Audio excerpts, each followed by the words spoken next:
Right, good afternoon, sovereigns. What are we doing? YouTube, Facebook, the world, people, humanity. I've got a PCN I need to deal with. Penalty charge notification, not necessarily parking charge notification.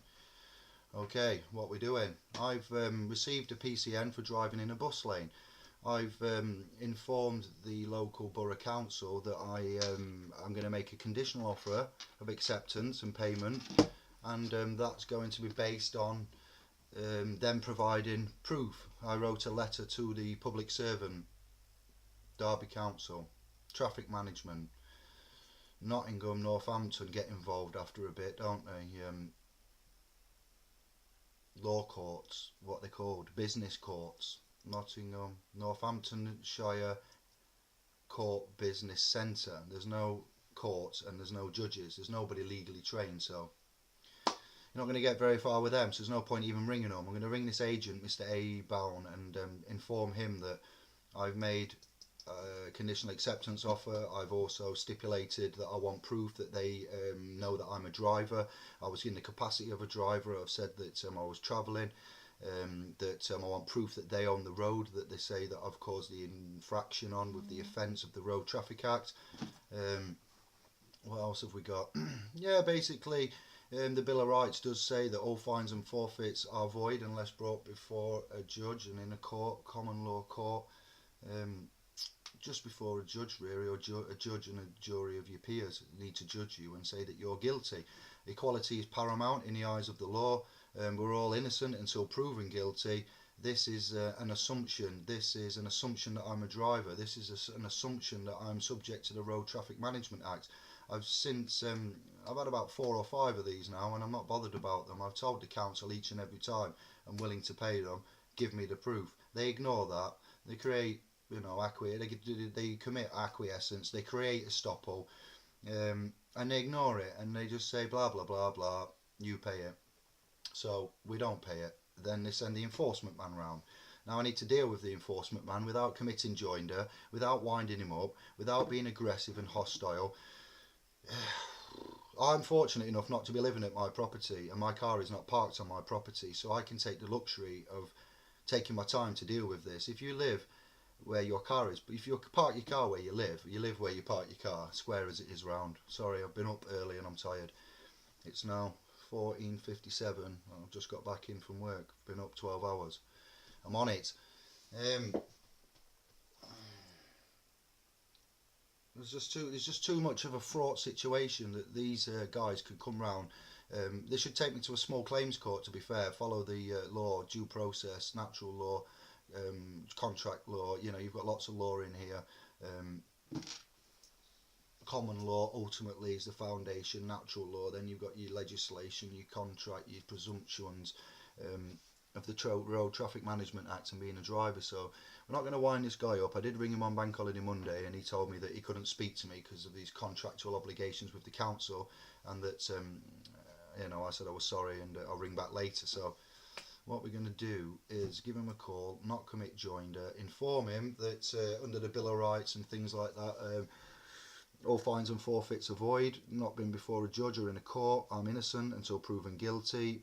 I wasn't a driver. They need to prove that. I've made a conditional offer. They've chosen to ignore that and proceed anyway and rebut them, saying blah blah blah. Um, so it's quite a sticky one, because if you are in your property where your car is and you haven't got a garage, they may come out and clamp it if you play this game. So you need to put your car somewhere safe and put it into your garage or on a neighbour's drive or somewhere where it's away from the property, accessible to you, and they can't put the clamp on. They need to issue a liability order against you for owing that money, which they will do unlawfully, but they call it's a legal system they use, and legally it can be applied, but it is unlawful, and you need to stand up and say it's unlawful. They're applying it to a driver. The driver's the dead person. You're the living natural man. That's who wrote the letter to the public servant. The natural man David, wrote the letter to the public servant on behalf of my fiction, the driver, Mr. David.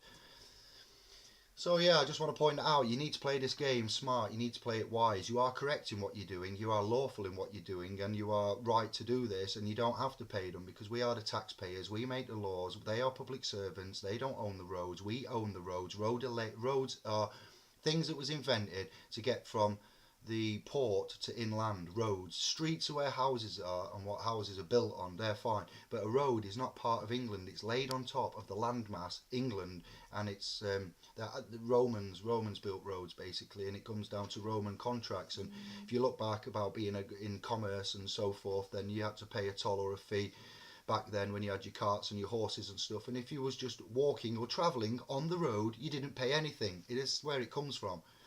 History. Still the same now, but they've got more cameras, more technology, everybody's got a car, every blah blah blah. Nobody actually researches and looks up stuff like what we've taken the trouble to do, and that's why we can 100% take this stance. He's also not going to like the fact I'm under Article 61 and that I'm not governed by legislation, and I can prove that by giving him a copy of my oath. And the final bazinga is that I've served the CEO of the local borough council my affidavit statement of truth. It hasn't been rebutted, so now it stands. And I've also put in there that common law jurisdiction applies exclusively on my property, that I'm applying the police borderline, that I've rescinded any contracts that I've had with any agents of the government, the state, the facility of such. I don't want unsolicited visits to my house or contacts or attempts in contracts. They've all been rescinded and broken. If anybody thinks they've got power of attorney over me, that's been rescinded and broken.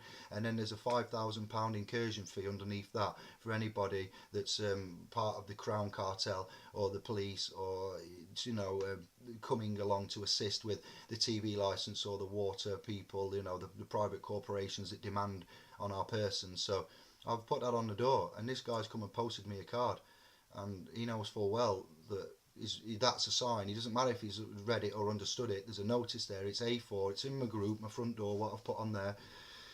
And he's incurred a £5,000 fee for basically coming onto my property and trying to harass me and get me to commit and join contracts which are basically fraudulent, fake, forgeries, treason.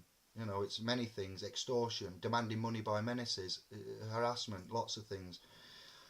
So it's not just as simple as not paying a ticket and ignoring it. Oh, don't pay a ticket, don't answer it, just put it in the bin. Dishonourable. What does dishonour get you? In trouble. I'm coming up with templates and procedures and ways of which to proceed, which work, which are lawful, which get results, don't get you in trouble, and it's something we can all use as humans and free people, free men of England. We are free, and we are men or women. We're men, and we're free. We are free thinkers, but we're slaves to money. We're slaves to the system. We're slaves to the job. We're slaves to debt. This is breaking part of these chains: the council tax, the PCNs, the charges, the water, the TV, the attachment of earnings. It's coming down. We're finding ways, and we're HMRC. These people, it's all on your birth certificate. You can surrender your birth certificate. Done. Crown copyright's gone. You don't have a crown name with you then. You don't have a state-owned name. Your fiction is gone. You can dissolve your trust. You don't just send it back and surrender it, because they would reclaim it and they will get your trust and your estate and everything. You don't want that. You want to claim it back yourself and rescind any contracts with them and tell them you're alive, and then have the power to move the trust from a private place into a public place via the court system, and then you have it and own it and control it, and then you can pay government branches and subsidiaries and banks with promissory notes from that trust fund, because they take it 100% promissory notes. Sorry, that's a whole new subject and different subject, and something we've been talking about recently, using promissory notes to pay for utility bills. Right then, we've got this geezer to ring, A-bound. Let's see if he's free and find out my enforcement notice.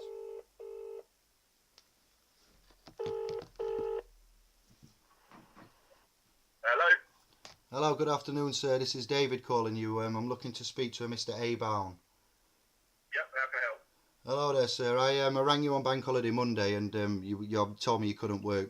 I didn't even. I was that tired, and trying to get things done. I didn't realise it was Bank Holiday. So, you posted a card through my door. I need to give you the reference number if I may. Then.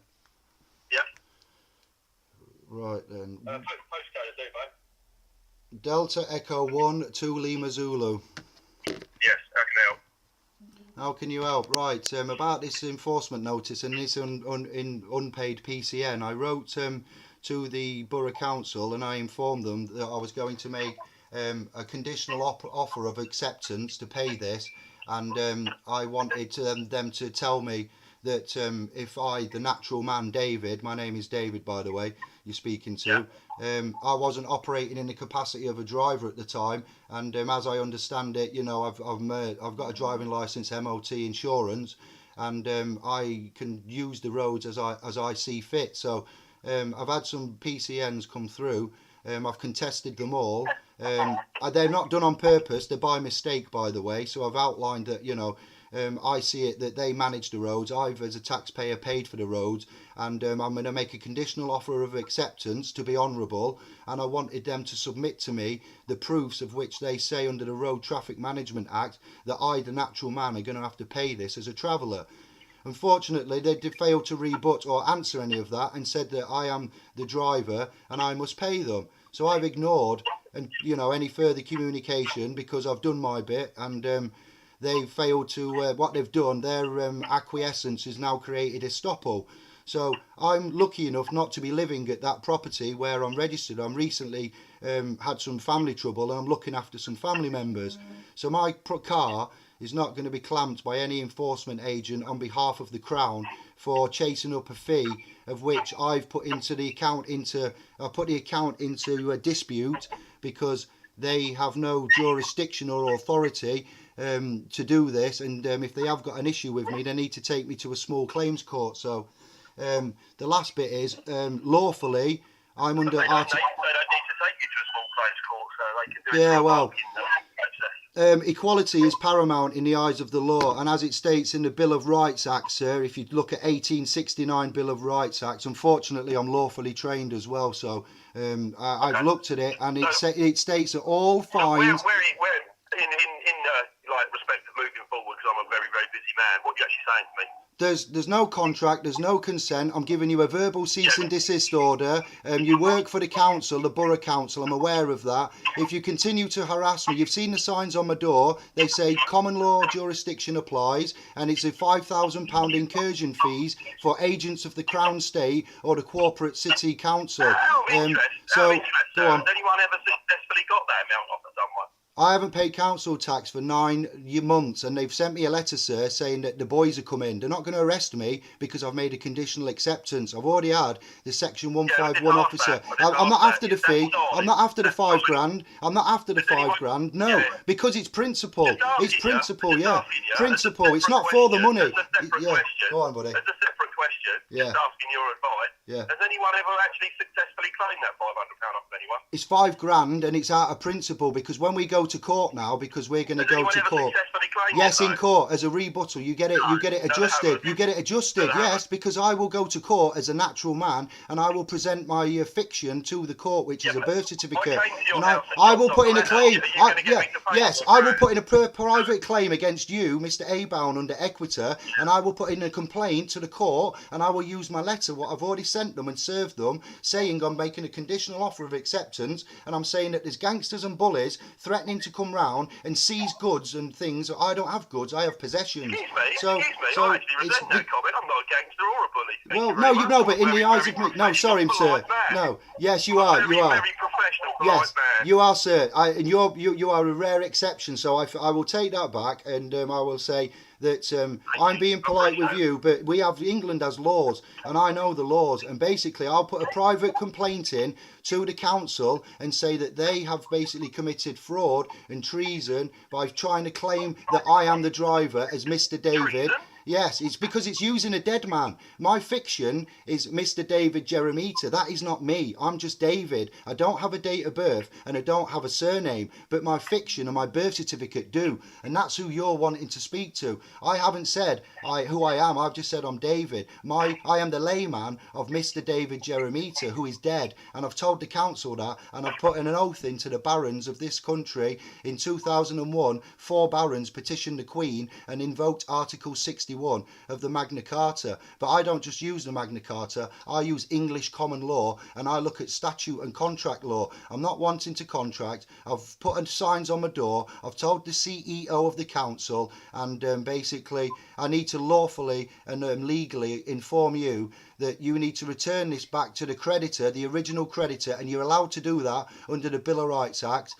You have incurred an incursion fee at the minute, of which I have an invoice ready to go. I have security cameras on my property, and I have the card that you've posted me as proof to go to court. If I continue to get harassed after giving you a verbal cease and desist, I will have no choice but to lodge a formal complaint in at the local court, submit a statement of truth in an affidavit form, and also a complaint, and I will be the claimant, and you will be the person that needs to come and answer for the claims that I make under law with regard to disregard of it, and forgery, fraudulent actions, treasonable actions by forcing me to contract when I don't want to, and undisclosed contracts via joinder. So I'm very, very sorry to have put that to you in blunt terms, but that's how I run things, and that's how I manage my life. So you are very polite and you have been understanding, but I need to, this is a lawful notification of which you're getting, and if I need to write to Equita and inform them, then I will do so after this call. But initially I have to do it like this, record it all,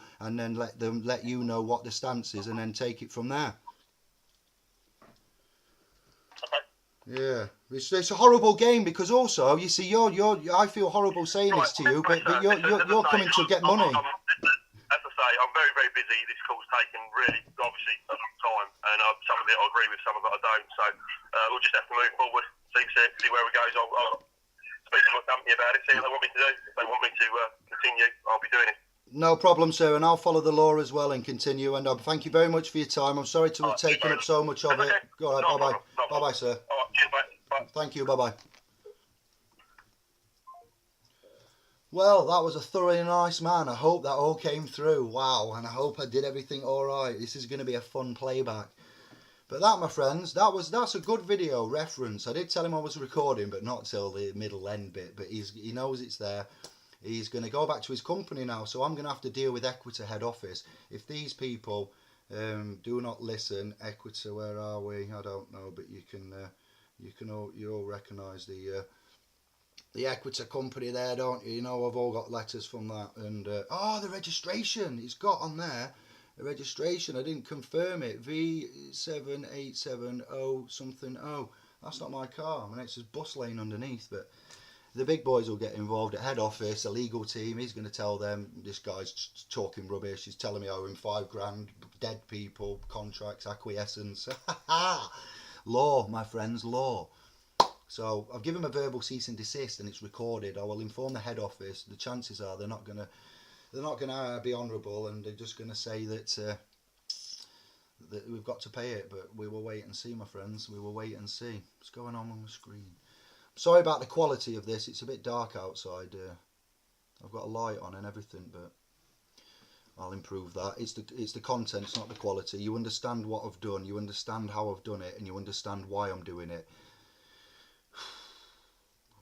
What a game. And when I first started doing this, I used to tremble when I rang people, and I used to be anxious about stuff. Now, not bothered at all. They're coming to knock and take. I called him a bully and a gangster. That's what they are. He should have took me to the small claims court. I feel a little bit bad about that, but there you go.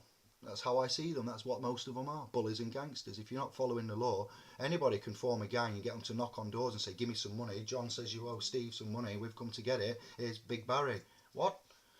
Well, me and John and Steve have got an agreement, Big Barry, and John and Steve need to do this properly. They don't just send Big Barry around. What's going on? Big Barry says, John said that Steve says you've got to pay him that money. It's just the same. Anybody can do that. No, we don't have people knock at our door, send us crappy bits of letter and just say, you must pay. No, I'll test that out. We'll push it. I'll remain in honour and say, okay then, I'll make an offer to pay it. Now let's see the proof. And there is no proof, but the boys are coming. And they know the game. So, yeah. I'm not too happy about all this video, but I'm glad that the content hopefully will have come across, but the quality. My microphone's over there, my camera's over there, and it's not very bright. But peace, love and light, sovereigns, the mission continues.